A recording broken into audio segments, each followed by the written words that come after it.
Bismillahirrahmanirrahim. Assalamualaikum warahmatullahi wabarakatuh. Perkenalkan, nama saya Ainun Fitriani. Saya dari kelas A dengan NIM 241711384. Program studi pendidikan jasmani. Mata kuliah penjas adaptif. Dosen pengampu Ibu Rosti SPD MPD Universitas 19 November Kolaka. Baik, di sini saya akan membuat video pembelajaran yang berjudul katarak kongenital. Mari simak dengan baik video saya. Sebelum saya masuk ke materi katarak kongenital, saya akan menjelaskan penjas adaptif secara umum dan menurut para ahli. Baik, saya akan menjelaskan pengertian penjas adaptif secara umum.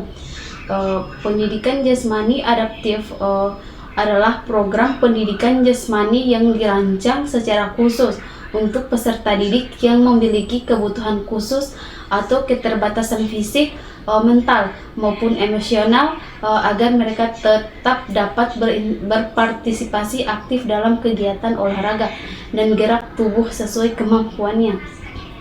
Dengan kata lain, penjas adaptif menyesuaikan bentuk, intensitas, dan tujuan aktivitas jasmani agar setiap anak, termasuk anak berkebutuhan khusus, dapat ikut belajar dan bergerak dengan aman serta juga menyenangkan. Penjas adaptif menurut para ahli yang bernama Sheryl, penjas adaptif merupakan pendidikan jasmani yang dimodifikasi untuk memenuhi kebutuhan unik peserta didik dengan berbagai hambatan fisik, mental, sosial, atau emosional. Adapun yang kedua itu menurut Depdiknas, yang dimana penjas adaptif adalah pendidikan jasmani yang disesuaikan dengan kemampuan, kebutuhan, dan kondisi anak yang memiliki kelainan atau kekhususan. Katarak kongenital adalah kekeruhan pada lensa mata yang terjadi sejak lahir atau segera setelah lahir, sehingga cahaya tidak dapat masuk dengan baik ke retina. Akibatnya, penglihatan menjadi buram, bahkan bisa menyebabkan kebutaan bila tidak ditangani. Penyebab umumnya itu faktor genetik atau keturunan. 2. Infeksi selama kehamilan, misalnya rubella, toxoplasmosis, atau cytomegalovirus. Ketiga, gangguan metabolik seperti galaktosemia. 4. Kelainan kromosom, misalnya sindrom Down. 5. Trauma atau komplikasi saat kehamilan. Kedua, penyebab katarak kongenital. Adapun katarak kongenital dapat disebabkan oleh berbagai faktor, baik genetik maupun non-genetik. Adapun faktor genetiknya itu warisan dari orang tua yang memiliki riwayat katarak bawaan. Kedua, kelainan gen yang memengaruhi pembentukan lensa mata. Adapun faktor non-genetik atau lingkungan dan infeksi itu infeksi selama kehamilan, misalnya rubella, toxoplasma, dan cytomegalovirus. Yang kedua, kekurangan gizi atau gangguan metabolik seperti galaktosemia. Adapun yang ketiga, paparan obat-obatan berbahaya saat hamil, misalnya kortikosteroid dan atau dosis tinggi. Yang keempat, trauma atau kelainan pada kehamilan. Ketiga, yaitu jenis-jenis katarak kongenital. Adapun katarak kongenital dapat diklasifikasikan berdasarkan lokasi dan bentuk kekeruhan lensa.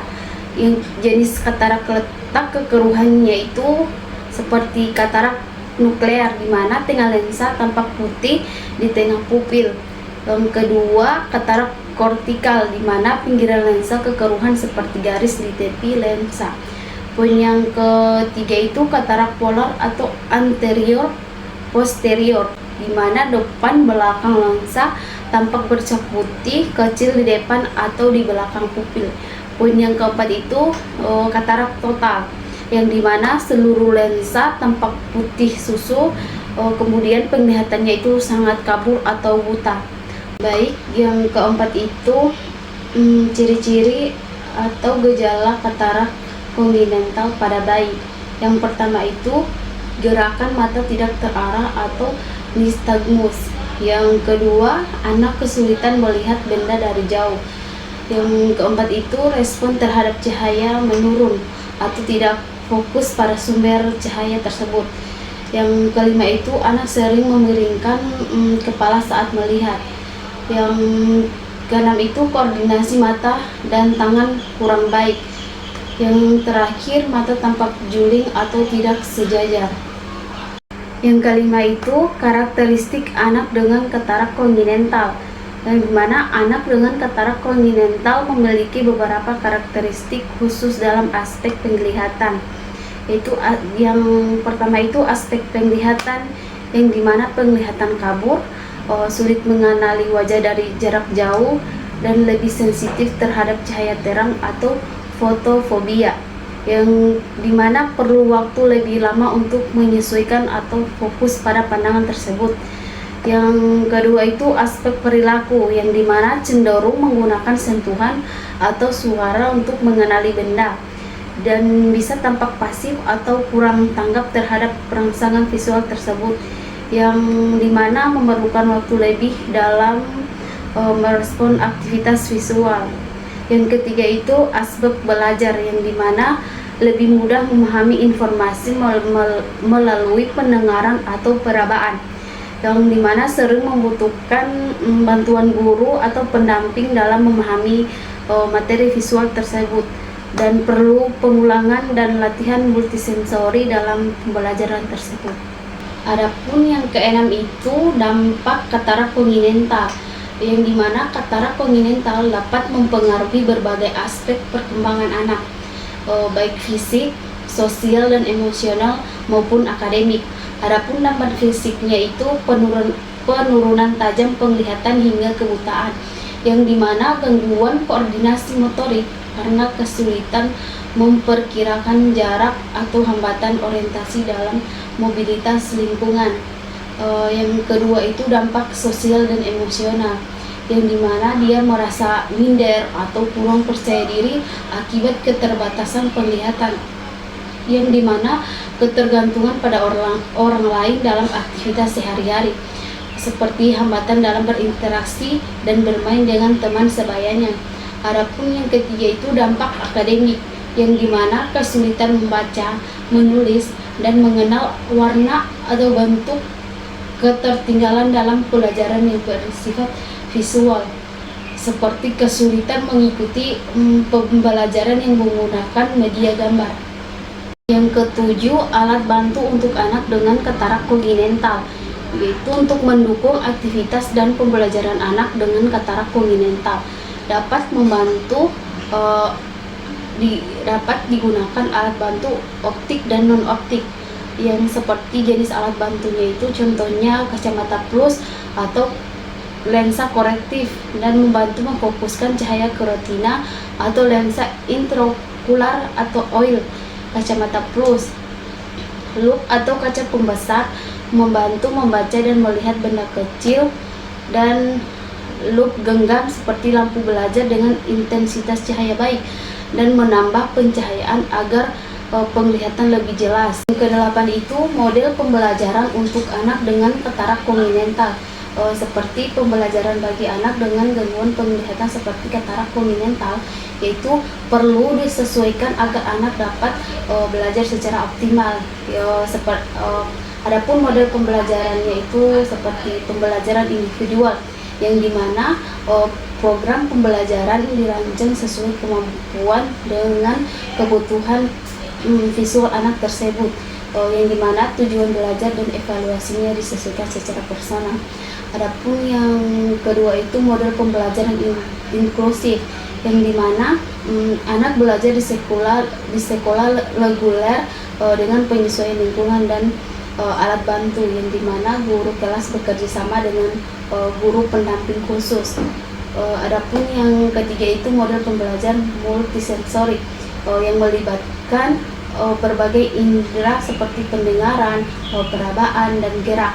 Contohnya itu mengenal bentuk, geometri dengan benda nyata yang bisa diraba. Adapun poin yang keempat itu model pembelajaran berbasis audio dan taktil, yang dimana menggunakan media suara, audio learning, dan bahan yang dapat disentuh taktil. Contohnya itu seperti huruf braille, rekaman penjelasan guru, dan permainan bertekstur. Adapun poin yang kelima itu model pembelajaran kooperatif, yang dimana mengajak anak bekerja sama dalam kelompok dengan teman sebaya, serta menumbuhkan empati dan kemampuan sosial kepada anak tersebut. Pun diagnosis dilakukan oleh dokter mata melalui seperti pemeriksaan fisik mata dengan lampu senter atau oftalmoskop. Yang kedua itu tes refleks merah, jika tidak muncul menandakan ada kekeruhan. Yang ketiga, pemeriksaan ultrasonografi atau USG mata bila lensa sangat keruh. Yang keempat itu pemeriksaan genetik atau darah bila dicurigai penyebab metabolik. Penanganan katarak kongenital, yang dimana penanganan harus dilakukan secepat mungkin, idealnya sebelum 2 bulan agar perkembangan penglihatannya tidak terganggu. Adapun langkah-langkah penanganannya itu yang pertama, operasi pengangkatan lensa keruh atau kataraktomi, mengangkat lensa yang keruh untuk membuka jalur cahaya.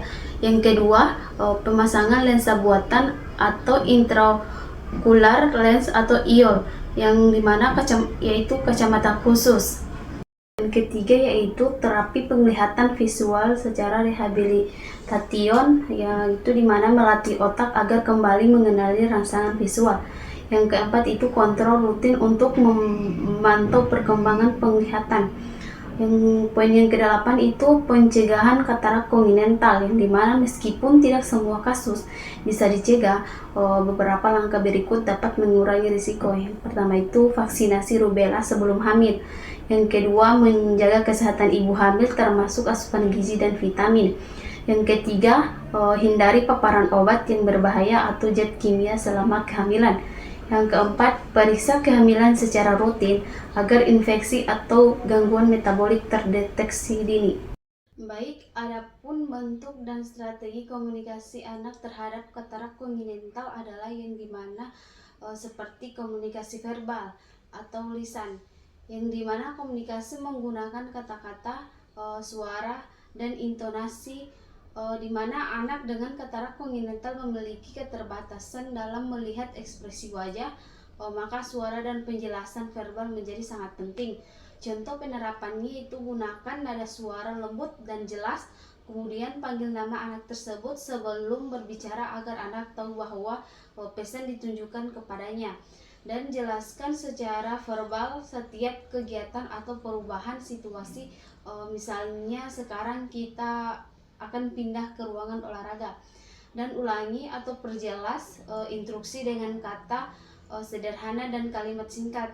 Kedua itu komunikasi nonverbal atau bukan lisan, yang dimana anak sulit melihat ekspresi wajah, gerakan tubuh, sentuhan, dan posisi suara tetap berperan penting.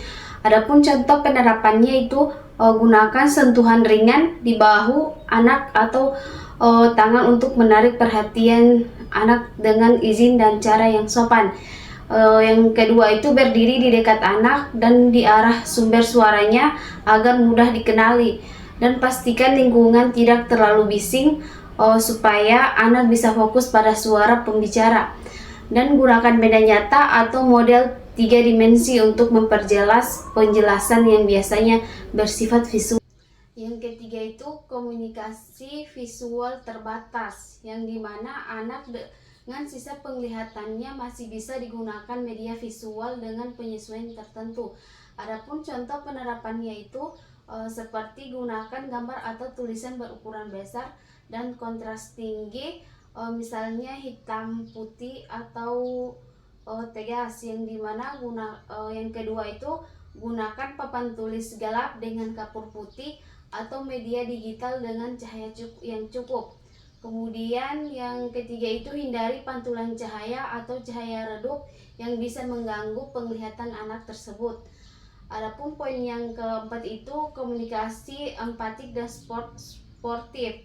Yang pertama itu beri anak waktu lebih lama untuk merespon pertanyaan.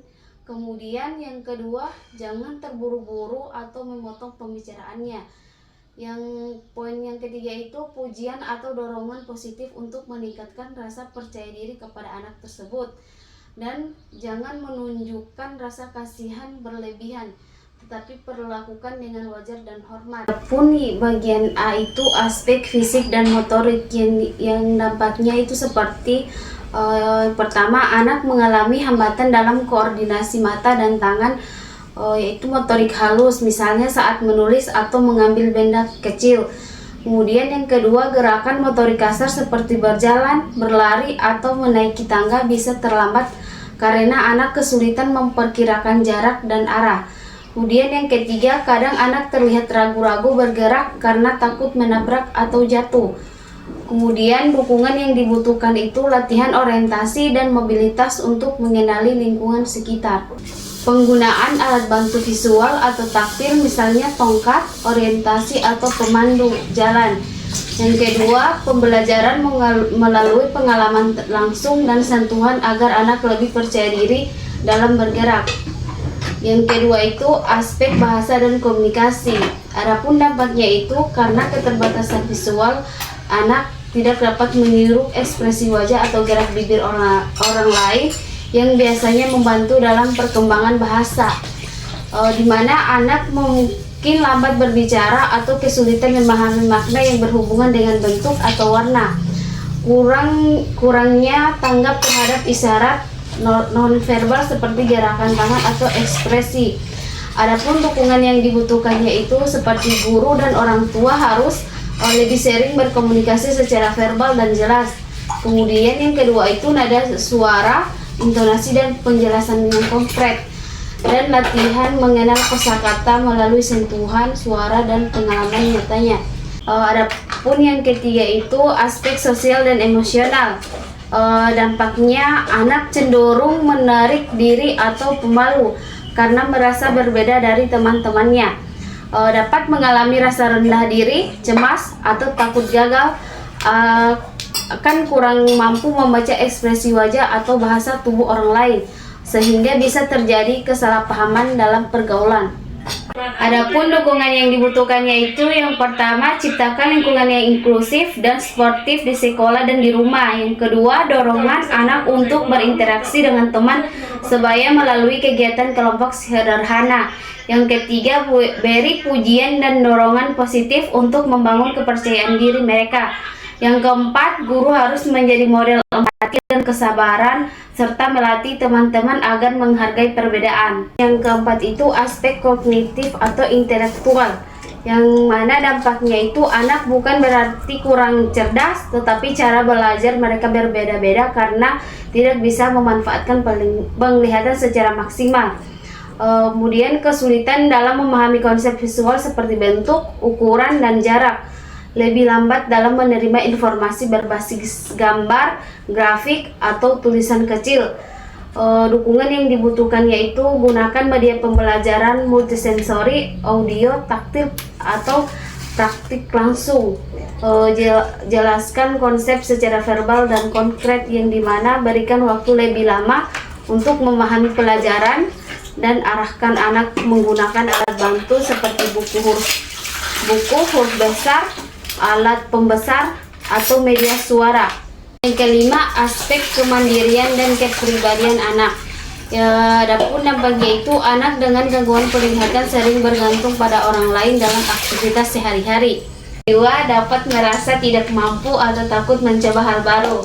Yang ketiga, dukungan yang dibutuhkan, yang dimana latihan anak melalui kegiatan sederhana secara mandiri, yaitu berpakaian, makan, dan menata meja. Yang kelima, berikan kesempatan untuk memilih dan mengambil keputusan sendiri. Terus membimbing dengan kesabaran dan kepercayaan, bukan rasa kasihan.